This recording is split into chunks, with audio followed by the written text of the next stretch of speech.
આમ આદમી પાર્ટીના ધારાસભ્ય ચૈતર વસાવા કે જે આજકાલ ખૂબ ચર્ચામાં છે કારણ કે ફરી એક વખત લાફાકાંડ સામે આવ્યો। હજુ તો કાચના ગ્લાસની જે આખી માથાકૂટ છે તે શાંત નહોતી થઈ અને એ જ બાબતે તેઓ જેલમાં પણ ગયા અને પછી એમને જામીન ઉપર બહાર છોડવામાં આવ્યા। પણ આ બધાની વચ્ચે ફરી એક વખત ચૈતર વસાવા મેદાનમાં આવ્યા છે। ફરી એક વખત એમનો જે લાફાકાંડ છે તે પણ ચર્ચામાં આવ્યો છે અને આ વખતે જ્યારે એમને કોઈ સામેવાળા વ્યક્તિને લાફો માર્યો છે તો સામે પણ એમને લાફો ઝીકી દેવામાં આવ્યો છે। પણ આખી આ રાજનીતિને સમજવી છે। આ રાજનીતિ એટલા માટે સમજવી જરૂરી છે કારણ કે જ્યારે આવી કોઈ ઘટના બને છે ત્યારે સૌથી પહેલું નામ ચર્ચામાં આવે છે ચૈતર વસાવાનું। એ પોતાનો વિસ્તાર મૂકી અને બીજી જગ્યાએ કેમ જાય છે એ પણ જાણવું ખૂબ જરૂરી છે। નમસ્કાર, આપ જોઈ રહ્યા છો નિર્ભય ન્યૂઝ અને હું છું આપની સાથે રીતિ। ભરૂચની જે ઝઘડિયા જીઆઈડીસી છે, મેટ્રોપોલિટન કંપની કે જ્યાં આગની ઘટના સામે આવી 2 દિવસ પહેલા 14 જેટલા કામદાર છે દાઝી ગયા, 2 કામદારોના મોત નીપજ્યા। પરંતુ એમનો જે પરિવાર છે અહીંયાથી ત્યાં ધક્કા ખાઈ રહ્યો હતો ન્યાય માટે, પરંતુ કોઈ જ જવાબ નહોતો આપતા અને આ વાત છે ચૈતર વસાવાના કાને પહોંચી। ચૈતર વસાવા પીડિત પરિવારની પડખે ગયા અને સીધી તેમણે જે આ કંપનીના માલિક છે તેમની સાથે વાતચીત કરવાની એમણે રજૂઆત કરી। પરંતુ જ્યારે તેઓ કંપનીમાં જતા હતા એ સમય દરમિયાન પોલીસે એમને રોક્યા। ત્યાં પણ એમની માથાકૂટ થઈ। અચાનક એટલી બધી માથાકૂટ થઈ કે જે કંપનીનો ગેટ હતો એ કૂદીને તેઓ અંદર પણ જતા રહ્યા અને તે જ જગ્યા ઉપર માથાકૂટ ત્યારે સર્જાઈ કે જ્યારે એક વ્યક્તિ આવે છે, એમની સાથે માથાકૂટ કરે છે અને કહે છે કે હું પીડિત પરિવારનો સગો છું। ચાલો એક તબક્કે માની પણ લીધું હોય કે આ પીડિત પરિવારનો સગો છે તો સામે પક્ષે એમના ભારતીય જનતા પાર્ટીના સમર્થક તરીકેના ફોટા પણ ખૂબ વાયરલ થઈ રહ્યા છે। મારી પાછળ તમે જોઈ રહ્યા છો કે જે રીતે ભારતીય જનતા પાર્ટીના 3-4 નેતાઓ ઊભા છે કે પછી કોઈ કાર્યકર્તાઓ છે એમની સાથે એમનો ફોટો છે એ પણ માન્યું। પણ હવે એક રાજનીતિ સમજવી છે કે ચૈતર વસાવા વારંવાર ઝઘડિયા જીઆઈડીસી છે કે પછી અંકલેશ્વરની હોય કે કોઈ પણ જીઆઈડીસી છે ત્યાં કેમ જાય છે? સૌથી વધારે આદિવાસી લોકો ત્યાં કામ કરે છે અને જો આદિવાસીનો અવાજ કોઈ બનતું હોય તો સૌથી વધારે આપણે જોયું છે કે ચૈતર વસાવા છે। સાંસદ મનસુખ વસાવા છે પણ નહીં એવા, માત્ર નામના સાંસદ છે। જ્યારે જરૂર પડે છે ત્યારે તેઓ કે કામમાં નથી આવતા અને ક્યારેક નિવેદન આપવાનું હોય છે તો આગળ આવી જાય છે। હવે સવાલ એ થયો કે જ્યારે ઝઘડિયા જીઆઈડીસીની અંદર આ ઘટના સામે આવી એટલે સ્વાભાવિક છે કે સૌથી પહેલા લોકો છે ત્યાંના ધારાસભ્યને શોધવાના। તો ત્યાંના ધારાસભ્ય કોણ છે? રીતેશ વસાવા। તો એ ક્યાં છે? એમને પોતાના લોકોની નથી પડી? સવાલ સીધો પહેલા એ થયો। જો પડી હોય તો કેમ ત્યાં દેખાયા નહીં? કેમ પીડિત પરિવારની પડખે ના આવ્યા? કેમ છે કે દેડિયાપાડાથી ઝઘડિયા જવું પડ્યું ચૈતર વસાવાને? એટલે સૌથી પહેલા રાજનીતિ એ છે કે ચૈતર વસાવા પોતાના મત વિસ્તારનું તો કરે છે, લોકોનું કામ કરે છે, પરંતુ આગળ અલગ અલગ જે આદિવાસી વિસ્તારના લોકો જ્યાં જ્યાં વસે છે ત્યાં પણ કામ કરે છે। છોટાઉદેપુરમાં પણ જ્યારે આદિવાસી લોકોને જરૂર હોય છે ત્યારે ચૈતર વસાવા જાય છે, ઝઘડિયામાં પણ ગયા। એટલે આપણે જોયું કે હવે એક એમનો જે વિસ્તાર છે દેડિયાપાડા એમના પૂરતો સીમિત નથી, એ આખા વિસ્તારની અંદર ભ્રમણ કરે છે। ભરૂચ, નર્મદા, છોટાઉદેપુર જે જગ્યા પર આદિવાસી નામ આવે એટલે ચૈતર વસાવા ત્યાં ઊભા રહી જાય। એટલે ક્યાંક પોતાનું જે જન સમર્થન છે એ પણ ક્યાંક વધારી રહ્યા છે। સૌથી પહેલા સવાલ તો એ પણ થયો કે ક્યાંક આપણે એ પણ સાંભળ્યું હશે કે જે રીતેશ વસાવા છે ક્યાંક પાછલા બારણેથી ચૈતર વસાવા છે તેમને સમર્થન કરતા હતા, પરંતુ અચાનક જે ચૈતર વસાવા છે એમણે રીતેશ વસાવાની સામે ખુલ્લેઆમ બોલવાનું ચાલુ કર્યું। એટલા માટે રીતેશ વસાવા જે પાછલા બારણેથી સમર્થન કરતા હતા એ પણ એમણે છોડી દીધું। એટલે ચૈતર વસાવા ફરી એકલા થઈ ગયા। પણ આ ચૈતર વસાવા છે અને એમણે ત્યાંથી જ વાત પકડી લીધી અને નક્કી કર્યું કે હવે આખા વિસ્તારની અંદર ભ્રમણ કરવું છે। એટલે રાજનીતિ એક તરફ થઈ રહી છે, એક તરફ લોકોની મદદ થઈ રહી છે। પણ આ બધાની વચ્ચે સવાલ એ પણ થયો કે જ્યારે મનસુખ વસાવા જે ભરૂચના સાંસદ છે એમને સવાલ કરવામાં આવ્યો કે આ મારામારી થઈ છે તો તમે શું કહેવા માંગો છો? તો એમણે કહ્યું કે ચૈતર વસાવાનું તો રોજનું આ કામ છે, એક ધારાસભ્યને આવું કૃત્ય છે શોભે નહીં। આવા આવારા લોકો સામે અમે લડી રહ્યા છીએ અને ખાસ વાત એ પણ કરી કે અમે દરેક પીડિત પરિવાર છે એમની પડખે છીએ। જ્યાં જ્યાં જેટલા પણ કામદારો છે એમને જરૂર પડશે ત્યાં અમે ઊભા છીએ। તો મનસુખ વસાવાને પણ અમારો સવાલ છે કે જો ખરેખર તમને પીડિત પરિવારની ચિંતા હોય, આદિવાસી વિસ્તારના લોકોની ચિંતા હોય તો આ ઘટના બની એ લગભગ મીડિયાના માધ્યમથી તમારા સુધી પહોંચી હશે। તમને પણ ખબર હશે કે આખી ઘટનામાં કેટલા લોકો દાઝ્યા, કારણ કે આગની ઘટના બને એટલે સ્વાભાવિક છે કે બધા લોકો સુધી પહોંચવાની, તો તમારા સુધી પહોંચી હશે। તો તમે જાણવાનો પ્રયત્ન કેમ ન કર્યો કે ખરેખર ત્યાં શું થયું હતું? ખરેખર એ પીડિત પરિવારને તમારી જરૂર છે, તમારી સરકારની જરૂર છે? વાત તો અહીંયા એ પણ આવી કે 15 લાખ રૂપિયાનું વળતર આપવામાં આવે તો જે પીડિત પરિવાર છે એમણે એવું કહી દીધું કે અમારે 15 લાખ રૂપિયા નથી જોતા, તમે અમને અમારો વ્યક્તિ આપી શકશો? એટલે સવાલ ત્યાંથી પણ મારી સુધી પહોંચ્યો, પણ જે વ્યક્તિ અહીંયા કહેવા માટે આવ્યો હતો કે હું પીડિત પરિવારના સમર્થકમાં છું, એમનો સગો છું, તો ભારતીય જનતા પાર્ટી સાથેના એમના જે ફોટા છે, પોસ્ટર છે, વાયરલ થઈ રહ્યા છે. અત્યારની ચૂંટણીનો જ્યારે પ્રચાર ચાલુ હતો ત્યારે પણ એ ભાઈ એમાં દેખાયા છે. અને ક્યાંક એવું પણ કહેવામાં આવી રહ્યું છે કે જે રીતેશ વસાવા ત્યાંના ધારાસભ્ય છે અને ભારતીય જનતા પાર્ટીના સમર્થક પણ છે.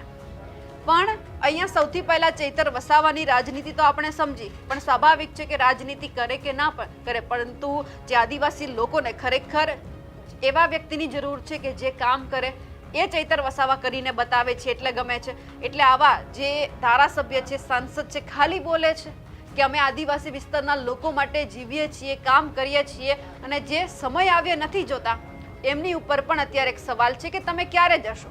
ચૂંટણી સમયે જશો? મત માંગવા માટે જશો? કે આપ જો એમ કામ જ્યારે જરૂર પડે છે ત્યારે તો તમે દેખાતા નથી. એટલે અત્યારે પણ જે પીડિત પરિવાર છે રાહ જોઈને બેઠો છે કે ભારતીય જનતા પાર્ટીના ધારાસભ્ય રીતેશ વસાવા ક્યારે આવે છે અમારી મદદે. અને આ બીજી બાજુ ચૈતર વસાવા એક લાભ પણ લઈ લીધો, કહી દીધું કે 30મી તારીખે મહાસંમેલન કરીશું જો ન્યાય નહીં મળે તો. એટલે ફરી એક વખત આદિવાસી લોકોને ભેગા કરવાની વાત આવી. પણ આમાં એ જોવાનું છે કે જે આ વ્યક્તિ છે ક્યાંક ફરિયાદ સુધી વાત પહોંચી ગઈ છે અને કહી રહ્યા છે કે એમને ફરિયાદ કરવી છે કે ચૈતર વસાવાએ એમના ઉપર હાથ ઉપાડ્યો છે, પરંતુ આમાં ક્યાંક ક્રોસ એફઆઈઆર થાય તેવું પણ સામે આવી રહ્યું છે, કારણ કે આ ભાઈએ પણ જે ચૈતર વસાવા છે તેમને લાફો માર્યો છે. આ બધાની વચ્ચે સૌથી પહેલા તો આપણે મનસુખ વસાવાને સાંભળવા છે કે તેઓ શું કહી રહ્યા છે, અને એ પછી આમ આદમી પાર્ટીના કાર્યકર્તા છે જે આખી બાબતે જે આ ભાઈ છે રોશન વસાવા, જેમણે ચૈતર વસાવાની સામે ક્યાંક ફરિયાદની વાત કરી છે, તેમને લઈને તેઓ શું કહી રહ્યા છે તે સાંભળીએ.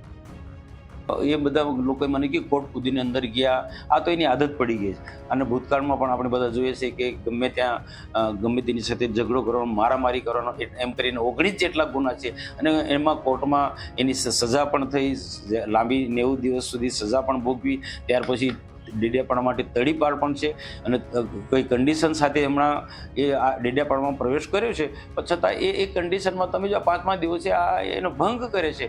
એટલે એને કાયદા કાનૂનની કંઈ પડી નથી, પોતાની રીતના દાદાગીરીથી સરમુખત્યાર સાહિત્ય એ ચાલી રહ્યો છે. અને એની સાથે જે કેટલાક જે આમ આદમી પાર્ટીના નેતા છે એ એના કરતાં સવાયા છે, એવા ગુનાહિત કૃત્ય ધરાવનારા લોકો છે. અને આવનારા દિવસોમાં ઝઘડિયા વિસ્તારની અંદર, ઝઘડિયા જીઆઈડીસીમાં આવા લોકોની સામે અમે લડીશું. ઉદ્યોગોને પણ રક્ષણ આપીશું, કામદારોને પણ રક્ષણ આપીશું. અને આવી જે ઘટના ઘટે છે એ ઘટના ન ઘટે એની પણ અમે કાળજી રાખીશું. અમે કામદારોની સાથે છે, દુઃખી પરિવારોની સાથે છે.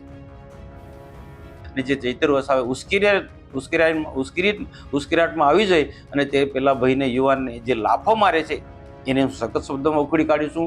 કદાચ પેલો યુવાન કોઈ પણ નિયમ વિરુદ્ધમાં જઈને બોલતો હશે, અથવા તો એને જે પણ રીતના ચૈતન્ય ન ગમે એ રીતના એ ભાષા બોલ્યો હોય તો ધારાસભ્ય તરીકે એની સાથે શાંતિથી વાત કરવું જોઈએ, પણ લાફો ના મારવો જોઈએ. અને લાફો માર્યા પછી પણ એની સાથે બધાએ ભેગા મળીને, એ વિડીયો હું મેળવી રહ્યો છું, એ બધા લોકોએ ભેગા મળીને, કેટલાક વિસ્તારના આમ આદમી પાર્ટીના લોકોએ બધા ભેગા મળીને એ યુવાનને સખત માર માર્યો છે, એવું મારી પાસે માહિતી છે. તો આ પ્રકારનું જે કૃત્ય કરે છે એ બિલકુલ યોગ્ય નથી. આજ રોજ થોડા દિવસ અગાઉ મેટ્રોપોલિટન કંપનીમાં જે બ્લાસ્ટ થયો હતો તેમાં ઘણા લોકોને ઈજા પહોંચી હતી અને અમુક વ્યક્તિઓના મોત પણ થયા હતા. ત્યારે પરિવાર 4 દિવસથી ન્યાય માટે ઝઝૂમી રહ્યો હતો. ત્યારે કંપની દ્વારા કોઈ પણ કાર્યવાહી નહીં કરતા પરિવારે ધારાસભ્ય શ્રી ચૈતરભાઈ વસાવા સાહેબ અને ભરૂચ જિલ્લાના આમ આદમી પાર્ટીના પ્રમુખ પિયુષ પટેલ સાહેબ સાથે સંપર્ક કરતા આજરોજ ન્યાય માટે ચર્ચા કરવા માટે ધારાસભ્ય શ્રી ચૈતરભાઈ વસાવા સાહેબ અને અમે આગેવાનો સાથે ચર્ચા કરવા માટે ગયા હતા. ત્યારે કંપનીમાં જ્યારે અમે ગેટ પર પહોંચ્યા ત્યારે અંદરથી કંપનીમાં ચર્ચા કરીને સામે આવ્યા રોશન વસાવા નામક વ્યક્તિ છે, જે પરિવારને કે 15 લાખ રૂપિયા કંપનીવાળા આપવા તૈયાર થયા છે. અને એ રીતના વાતો કરતા ત્યારે પરિવાર દ્વારા નકારવામાં આવ્યું હતું કે 15 લાખ અમને નહીં જોઈએ, અમને અમારો ભાઈ જોઈએ છે, એવી બધી વાતો કરી હતી. ત્યારે કંપની દ્વારા અંદર ઝઘડિયા જીઆઈડીસીના પીઆઈ અને અંદર કંપની સ્ટાફ હાજર હતો. ત્યારે અંદરથી કોઈ બહાર ચર્ચા કરવા માટે નહીં આવી રહ્યું હતું. ત્યારે પરિવારની મૃત થઈ હતી અને ડેડ બોડી પણ લાવવાની હતી, જેના કારણે અંદર ગઈને ચર્ચા કરવામાં આવી હતી. ત્યારે આ રોશન વસાવાએ ઉશ્કેરણીજનક કામ કર્યું, માત્ર ને માત્ર વાતાવરણ ડહોળવાનો પ્રયાસ કર્યો છે. એ માત્ર ભાજપનો આગેવાન છે અને એને પરિવારના સગા સંબંધી સાથે કોઈ લેવા દેવા નથી. એ અમારે દોડગામ ગામનો જ છે, પણ એને પરિવાર સાથે કોઈ લેવા દેવા નહીં. માત્ર વાતાવરણ ડહોળવા માટે ચૈતરભાઈ વસાવા સામે અપશબ્દો બોલી, હું તો વાઘ છું, હું તો આ છું, તે છે કરીને ગેરવર્તન કરી અને છાતી ઠોકીને લડવા માટે ચેલેન્જ કરતો હતો. ત્યારે ચૈતરભાઈ વસાવા સાહેબે એનો હુમલાનો સ્વ બચાવ માટે જે પણ કાર્યવાહી કરી છે એ માત્ર ને માત્ર સ્વ બચાવ માટે કરી છે. બીજું આનાથી બીજું વિશેષ કંઈ નથી. એ માત્ર ભાજપનો એજન્ટ છે અને આ વાતાવરણ ડહોળવા માટે એ આગળ આવ્યો છે. અમારી ભાજપ જેવી કોઈ માનસિકતા નથી. અમે ન્યાય અપાવવા માટે આગળ આવ્યા છે અને આ લોકોએ ત્યાં આવીને રાજકીય અખાડો બનાવી દીધો છે. ત્યાં રાજકીય ગતિવિધિ કોઈ હતી નહીં, પણ આ લોકો આવીને રાજકીય માહોલ ઊભો કરી દીધો છે. આ બધું જોતા હવે ક્યાંક એવું લાગી રહ્યું છે કે ચૈતર વસાવા છે એ વ્યાપ અને વિસ્તાર છે પોતાના મતક્ષેત્રથી બહાર વધારવા માંગે છે, કારણ કે ક્યાંક એમની નજર છે 2029 ઉપર છે. હા, 2027ની તૈયારી તેઓ ચોક્કસ કરતા હોય. દેડિયાપાડામાં નથી જવાનું, ચિગદામાં ફરી રહ્યા છે, અલગ અલગ જિલ્લા પંચાયતો કબજે કરવા માટે મહેનત કરી રહ્યા છે. પણ સ્વાભાવિક છે કે 2027 પણ લડવું છે, નજર પણ 2029 ઉપર છે. એટલે કેટલી એમને સફળતા મળે છે એ પણ જોવાનું છે. આજે જે વાત કરીએ ક્યાંક આપણને એવું લાગ્યું કે ચૈતર વસાવા ખરેખર કામ કરે છે અને આદિવાસી વિસ્તારના લોકોને પણ એ પસંદ છે કે જે બોલે, જે માર ખાય એ વ્યક્તિ પસંદ આવે છે. ખાલી તમે નિવેદન આપો કે અમે પીડિત પરિવારની પડખે છીએ એવા નેતા છે એ આદિવાસી વિસ્તારના લોકોને પસંદ નથી આવતા. પરંતુ જે રીતે ચૈતર વસાવાએ આ કામ કર્યું, જે કામદારો છે, જે શ્રમિક પરિવાર છે તેમની વહારે ગયા, તેમની મદદે ગયા અને ખુદ પોતે પણ માર ખાધો અને હવે ક્યાંક ફરિયાદની વાત છે. એટલે હવે જોવાનું છે કે થાય છે કે પછી ચૈતર વસાવાની જે આ મારામારી છે અહીંયા જ પૂરી થઈ જાય છે એ પણ જોવાનું છે. પરંતુ ચૈતર વસાવાએ જે મદદ કરી છે તેમને લઈ આપ શું માનો છો? અને જ્યાં રોશન વસાવા છે પોતાને એવું કહી રહ્યો છે કે હું પીડિત પરિવાર છે એમનો સગો થાઉં છું, તેમને લઈ આપ શું માનો છો? કમેન્ટ કરીને ચોક્કસથી જણાવજો. સાથે જ અમારી નિર્ભય ન્યૂઝ ચેનલને લાઇક, શેર અને સબસ્ક્રાઇબ કરવાનું ભૂલશો નહીં. નમસ્કાર.